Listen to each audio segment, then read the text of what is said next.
Good morning. Sorry to keep you waiting. I was getting further updates. I spoke with Governor Hochul of New York and Governor Murphy of New Jersey, and I plan to speak with Governor Wolf of Pennsylvania after last night's devastating storm and floods from Hurricane Ida, the fifth largest hurricane in our history. Record rain fell in these states. New York recorded more rain yesterday, the first day of September, than it usually sees the entire month of September. We saw more than 3 inches of rain per hour fall in Central Park. The United States National Weather Service issued a flood emergency in Manhattan, Brooklyn, Queens, the Bronx, Staten Island, and parts of Long Island last night. This is the first time that such a warning has ever been issued for the city. People were trapped in the subways, but the heroic men and women of the New York Fire Department rescued all of them. They were trapped. We're seeing the same story of devastation and heroism across New Jersey and Pennsylvania as well. For now, 11 people in New York and New Jersey died because of the storm. And I want to express my heartfelt thanks to all the first responders and everyone who's been working through the night and well into the morning to save lives and get power back. There's a lot of damage, and I made clear to the governors that my team at the Federal Emergency Management Agency, FEMA, is on the ground and ready to provide all the assistance that's needed. In fact, our FEMA Director Administrator, Deanna Griswold, was the Chief Federal Response Officer after Superstorm Sandy in 2012. She knows what to do.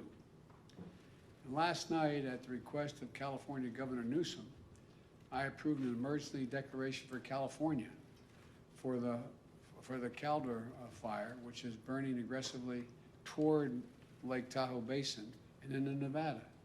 It's also one of the few fires that has ever burned from one side of Sierra Nevada's mountain range to the other. So far, it's burned more than 200,000 acres. Tens of thousands of people have had to evacuate their homes. The fire is threatening close to 35,000 structures, and more than 4,400 firefighters from the state and my federal team are working to contain and suppress this raging wildfire. The Department of Defense has trained and is deploying additional firefighters to support our ongoing firefighting efforts in California. This disaster declaration will help with evacuation, including sheltering and feeding for those who have been displaced. I want you to know, I've seen these firefighters up close. Their courage is astounding. And they're some of the bravest people I've ever known. And I've known a lot of them. My heart goes out to them. My thanks is an abundant thanks for what they do. Now I want to provide an update on our efforts to help millions of Americans down south recover and rebuild from Hurricane Ida. We've been monitoring this hurricane closely and the devastation it's caused. To date, 6 deaths. About 1 million homes without power in Louisiana and Mississippi. While the catastrophic flooding wasn't as severe as it was during Hurricane Katrina 16 years ago, Ida was so powerful that it caused the Mississippi River literally to change direction, change the flow temporarily. The good news is that as a result of significant multi-billion-dollar federal investment in the levee system around Metro New Orleans, it held. It was strong. It worked. But too many people in too many areas are still unprotected and saw a storm surge and flooding that was devastating. We've seen the reports of winds up to 170 miles per hour. It's not been confirmed yet by FEMA, but 170 miles an hour, causing unimaginable damage with debris and down power lines, making roads impassable, and slowing response efforts to save folks and property. You know, the people continue to shelter in place. Tomorrow, I'll be traveling to Louisiana to meet with Governor Bel Edwards, as well as the parish presidents and mayors, and the local officials representing the affected areas. Governor Edwards encouraged me to come and assured me that my visit will not disrupt recovery efforts on the ground. That's what I wanted to be sure of. My message to everyone affected is we're all in this together. The nation is here to help. That's the message I've been making clear to the mayors, governors, energy and utility leaders in the region whom my administration has been working closely with over the past few days. Working with governors in the area, even before Ida made landfall, I issued emergency declarations for Louisiana and Mississippi to help us respond quickly. FEMA pre-positioned more than 4.3 million meals and more than 3 million liters of water and other critical resources in the region before it hit.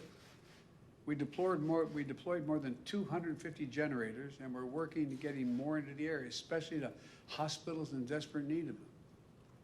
The Department of Health and Human Services deployed a 250-bed federal medical shelter in New Orleans and 5 medical assistance teams available throughout the state. Since the hurricane hit, more than 6,000 members of the National Guard have been activated in Louisiana, Mississippi, Alabama, and Texas, and other states to support search and rescue and recovery efforts. For those who have lost their homes, states have been working with the American Red Cross to open almost 50 shelters across the Gulf Coast. We know that there is much to be done in this response on our part. We need to get power restored. We need to get more food, fuel, and water deployed. I get hourly updates on the progress from FEMA well into the night, and we'll be working around the clock until the critical needs of the region are fully met, and we will meet them. Even as we tackle the core elements of the disaster response, we're also deploying new tools to help speed this recovery, things that have not been used very much in prior hurricane responses. Working with private companies that own and operate the lifeline infrastructure, like electricity and communications. We've used the latest technology to accelerate restoration of power and cell phone service. It's beginning to get back up, and there's a long way to go. For example, to minimize the amount of time it will take to get the power back to everyone, I've directed the Federal Aviation Commission, the FAA, to authorize the use of surveillance drones to assess Ida's damage to energy infrastructure, while ensuring those flights do not disrupt aerial search and rescue missions. Likewise, I've asked the Pentagon, the Department of Homeland Security, and the Department of Energy to immediately make available any satellite imagery they can help provide in assessing the extent of the damage. Drones and satellites can make the work faster by getting to the places that are most desperately in need.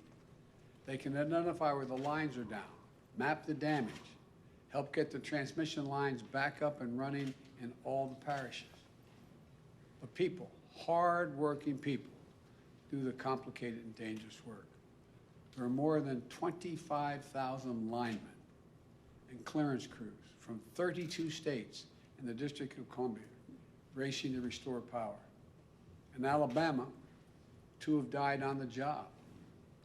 This is complicated and really dangerous work, but we're moving as fast as humanly possible to get it done. It's important to know that the region hit by Ida is the key center of our nation's oil production and refining infrastructure. That's why we're not waiting to assess the full impact of the storm is going to have on oil production and refineries. We're moving already, quickly, to increase the availability of gas and easing the pressure on gas prices around the country.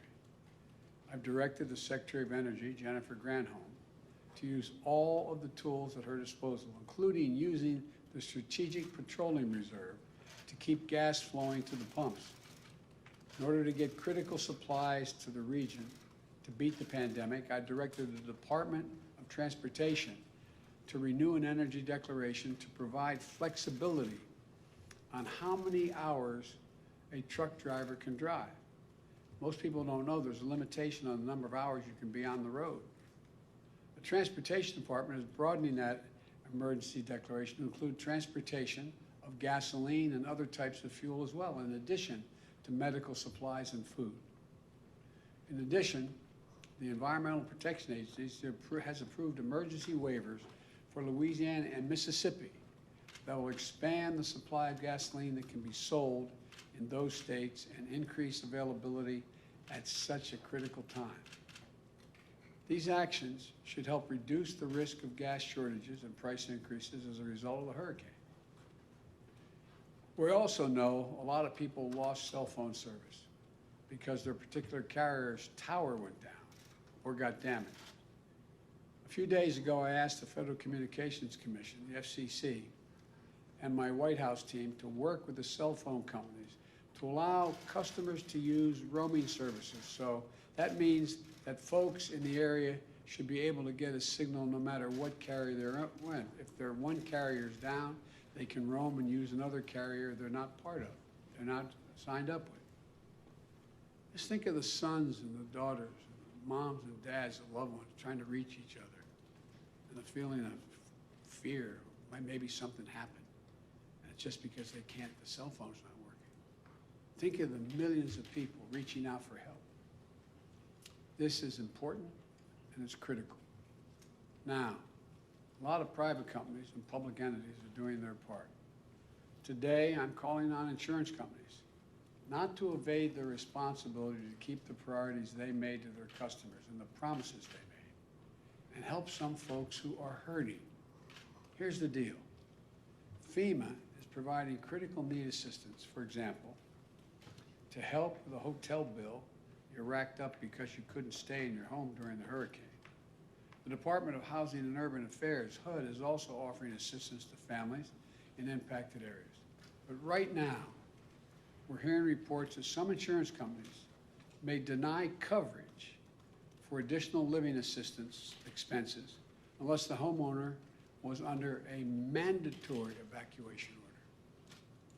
So people pay their insurance premiums. They're supposed to get payments from their insurance companies for relocation costs. But insurance companies, in the face of the strongest storm since 1850, say, no, we're not going to pay you what we owe you. Because the fact is, parishes in Louisiana, like New Orleans and St. John's, issued a voluntary evacuation order at first and may not have even had enough time to make a mandatory one as the storm moved in so fast. Other parishes, a voluntary evacuation order suggested that residents could try to protect themselves by sheltering in place against the ferocious winds. We can all understand why folks felt safest leaving their homes and going elsewhere, out of the path of the devastating storm. No one fled this killer storm because they were looking for a vacation or a road trip, or able to stay in a hotel. They left their homes because they felt it was flee or risk death. There's nothing voluntary about that. So I'm calling on the private insurance companies right now, at this critical moment. Don't hide behind the fine print and technicality. Do your job. Keep your commitments to your communities that you insure. Do the right thing. And pay your policyholders what you owe them to cover the cost of temporary housing in the midst of a natural disaster. Help those in need. That's what all of us need to do. That's what we're trying to do. FEMA has pushed out $77 million to the people of Louisiana so far, individuals. My message to the people of the Gulf Coast, who I'm going to visit tomorrow, we are here for you. And we're making sure the response and recovery is equitable so that those hit hardest get the resources they need and are not left behind. Whether you're a homeowner, a renter, a parent, a small business owner, no matter who you are, if you live in the affected area, please visit disasterassistance.gov. Go online and visit disasterassistance.gov to find help now. That's disasterassistance.gov. Or call 1-800-621-FEMA, F-E-M-A. 1-800-621-FEMA, F-E-M-A. That's 1-800-621-3362. There's help you can qualify for right away. I've tasked my senior advisor, Cedric Richmond, New Orleans neighbor and former congressman from Louisiana's 2nd District for 10 years, to lead this relief effort. He knows the area, he knows the people, he knows how to get things done, and he knows they get things done when local, state, and federal level are all working together alongside the private sector. The people of Louisiana and Mississippi are resilient and resourceful. We're going to stand with you for as long as it takes to recover and allow you to rebuild. And to the country, the past few days of Hurricane Ida and the wildfires in the West and the unprecedented flash floods in New York and New Jersey is yet another reminder that these extreme storms and the climate crisis are here. We need to be much better prepared. We need to act. When Congress returns this month, I'm going to press for their action on my Build Back Better plan. That's going to make historic investments in electrical infrastructure, modernizing our roads, bridges, our water systems, sewer and drainage systems, electric grids and transmission lines, and make them more resilient to these superstorms and wildfires and floods that are going to happen with increasing frequency and ferocity. We're reminded that this isn't about politics. Hurricane Ida didn't care if you were a Democrat or a Republican, rural or urban. This destruction is everywhere. And it's a matter of life and death, and we're all in this together. This is one of the great challenges of our time, but I'm confident we'll meet it. We're the United States of America, and there's simply nothing, you've heard me say it before, nothing beyond our capacity when we work together. So for all those who are still in harm's way, or all those struggling to deal with the aftermath of these storms and fires, say, God bless you. Keep the faith. Everyone working day and night to look out for their fellow Americans is what this is about. And we're going to get this done. Thank you. Mr. President, you called for a whole of government approach in Texas, sir?